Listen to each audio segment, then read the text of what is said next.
Congratulations. We're joined by the University of Illinois head coach Brad Underwood, along with Dainja and Rodgers. We'll start with an opening statement from Coach, and then we'll do questions for student athletes. Coach? Well, the first thing I'd like to do is commend Coach Diebler on being in a really tough spot. His team could have very easily just decided to fold it up. I've got tremendous respect for Chris, but the job he did was outstanding, and got those kids to play really hard and rally, and so I'd like to commend him and Ohio State. Wasn't the prettiest game today. It was a postseason game. It was everything that you've got to fight through all in one. It's not very often Marcus goes 3 for 16, and we're going to win. But these two guys right here, Dain goes 7 of 10, 8 rebounds, 18 points, was dominant in the post. And then I thought Ty, who's been playing off the chart, had a double-double, 12 points, 10 rebounds. Those guys were both as impactful on the defensive end. But a lot of grit, a lot of toughness, being down 10, made some lineup changes at different times, and a night that, Coleman wasn't great, but he came up with some 5 offensive rebounds, some really big ones late, and then made a nice block late. So a great team win, and it's survive and advance, which is what postseason play is all about. Questions for Dain and Ty, please raise your hand and we'll get a mic to you. Start with Jeremy on the right-hand side in the front row, please. Ty, beginning of the second half wasn't going so well. Coach calls timeout. We saw what happened. What was said? What sparked you guys to come back from that deficit? Yeah, I think we came out the second half a little lackadaisical, but we withstood it. We came together and we found a way. I think just at the timeout, we kind of just talked to everybody within ourselves, and we could feel the energy was down. And I think after that timeout, we were able to get a kill, and we just brought energy from that point on. So I think after that, the energy was high, and we were ready to go win it. Front row, right. Dain, did you see this as a matchup that was favorable to you? They didn't double in the post. They just one-on-one with Akpala. Did you feel like you could have a good game today? I did. I know he's Akpara is very long and athletic. I thought by going into his body a little bit more, I thought I would be a little bit more effective. We'll stay in the third row in the middle. Dain, this is your hometown. What was it like to be able to do this in one of your biggest games, 10 miles from where you're from? It feels good to be able to come back and play in front of a whole bunch of friends and family, coaches. It's just a good feeling to come back and be able to get a W. Third row, right-hand side. Dain, you kind of touched on having your friends and family here. What kind of extra boost does that give you just to have such an entourage here in support of you? It's for me it's a little bit more motivation. I got both of my parents here. That just means a lot to me. And then all my friends who supported me from day one.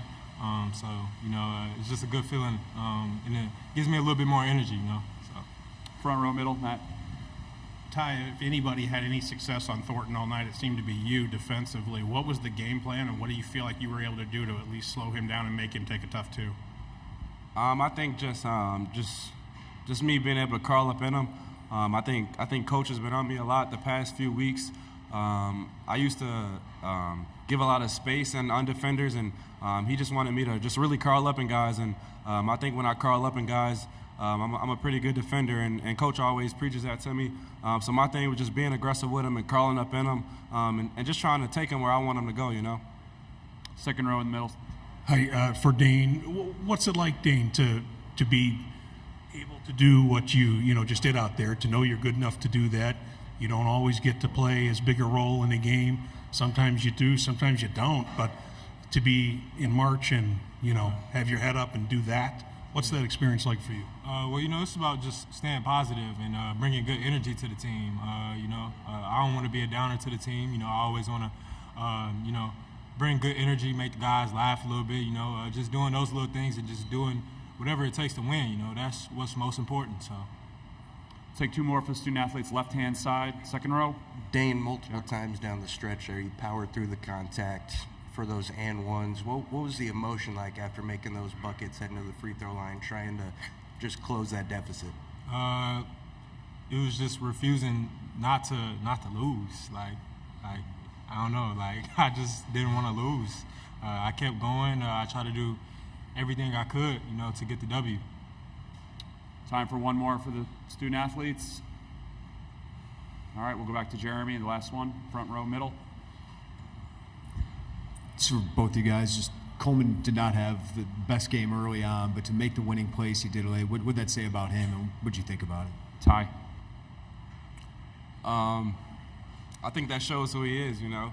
Like Coach said earlier, he didn't have the best first half, but he stayed with us, you know, and we withstood it. And, you know, that's what our team is about, you know, stepping up and helping our brothers. And he was ready, you know. Coach sat him, and when he came back in, he was ready to go. And he won the game for us, you know. He had that big rebound. He had a big defensive play on Battle, you know, and that's what it's about, you know, older guys, very mature. And I think that speaks a lot about Coleman itself, so. All right, you guys can head back to the locker room. We'll continue with questions for Coach Underwood. We'll start in the front here, in the middle. Brad. Go ahead, Okay. You had a couple of you've had a couple of games where you didn't get rebounds at the end of games, and you kind of did that to them today, where you got the offensive rebounds and just the effort plays. I know you've been preaching that. How good was it to see that maybe come to fruition? Yeah, that's yes and no. They got a couple offensive putbacks that kept possessions alive, but it's nice to be on the other side of that. And again, Coleman 5 offensive rebounds. I don't know the last time he had 5 in a game. It might go back to his freshman year, those were winning plays, and those are plays that you have to make this time of year. There's no doubt those were the decisive moments in this game, and you know, for a senior to step up and do that is you know, says a lot, especially not on his best night. And but Coleman wanted to keep playing here. Front row, right side. Go ahead. Oh, yeah, Brad. You mentioned survive in advance. Not only that, but it's a game where you're down double digits midway through the second half. And how do you use situations like that to prepare you for the finality of March? Yeah, you always have to learn from them. Most important thing is you have to learn why you got there. And the fight back, I think, is something we haven't been bound. I think we've only been down double digits 3 times this year. One was DeValpo, maybe Tennessee. I don't remember who the other one was, but we haven't been down, and Purdue, at Purdue. So it hasn't happened with us a lot, but I don't doubt this team's toughness and their grit, but I think we have to learn why we have those moments. We didn't play very well offensively. We got to play better, because I thought defensively we were pretty solid for most of the night. Stay on the right side, Doug. Yeah, Coach, they made their 2 runs, 1 run in the first half, 1 in the second half. What was the huddle like in those situations, and were there some adjustments that you felt like you made where you could chip away at the lead? Yeah, I mean, we gave them live ball turnovers in the one in the first. We turned the ball over. We turned down shots. You know, I've said this. We're turning down too many threes. I want us to take more threes. I want Coleman Hawkins to shoot threes. I want Marcus to shoot threes. I want Quincy to shoot threes. And we're Justin Harmon to shoot threes, and we're turning them down. And instead, we had live ball turnovers. And then, the start of the second half was just absolutely just flat. And Ty got a big tip in, and I got emotional in a timeout and tried to rally him. I mean, challenge him and let's compete. Let's have a little fire. And with a little moderate success, I don't think it was over the top, but we found a way today, and I'm proud of our guys for that. Third row, middle left. Coach, we got to see Dre Gibbs-Lawhorn give some great minutes in the game. What did you see that made you want to put him back into the rotation, and what did you think of his performance today? Well, he's been guarding, and I thought, especially when they had Bonner in the game, I thought he was a guy that could really pressure the ball, disrupt, their flow a little bit. I thought they were comfortable. They take Bruce off the ball some. Again, I've got a lot of confidence in Draven. He works hard every day. He's one of the hardest working guys on our team, if not the hardest working. And I'm going to, when it's time to go, I know he's going to be ready to go. All right, we got time for two more. Steve, right side, middle. It's a bit off topic. Sorry, there's no good time to ask, I guess. It's about Chris Holtman going to DePaul. What you think of him? What you think of, that he can do in Chicago? You know the city, obviously, and you know him.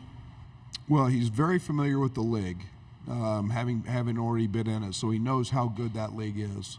He'll be a better coach going into that league now because he's been in this league. He had great success in this league, and I think Chris is one of the great coaches in the country.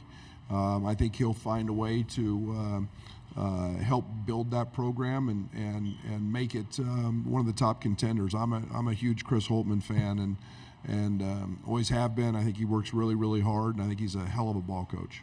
Last one, third row, middle. Coach, you see the emotion when we bring up Dain's hometown being 10 miles from here. What does that mean to you to see him kind of do this in front of a place that he's from and knows? That's awesome. That's what this thing is all about. I mean, you get, Marcus had a game earlier in the year when he was in Madison, back in his home state, and Dain right here, and Dain says it best. Dain's one of the nicest young people I could ever ask for. He's always got a smile on his face. He's always funny. He's always laughing. He is relentless in his work ethic, and so he's when he's called upon to help us win, he's going to do that, and he was fabulous today. So I'm really happy for him. All right, thank you, Coach. Thank you. See you tomorrow. Thank you.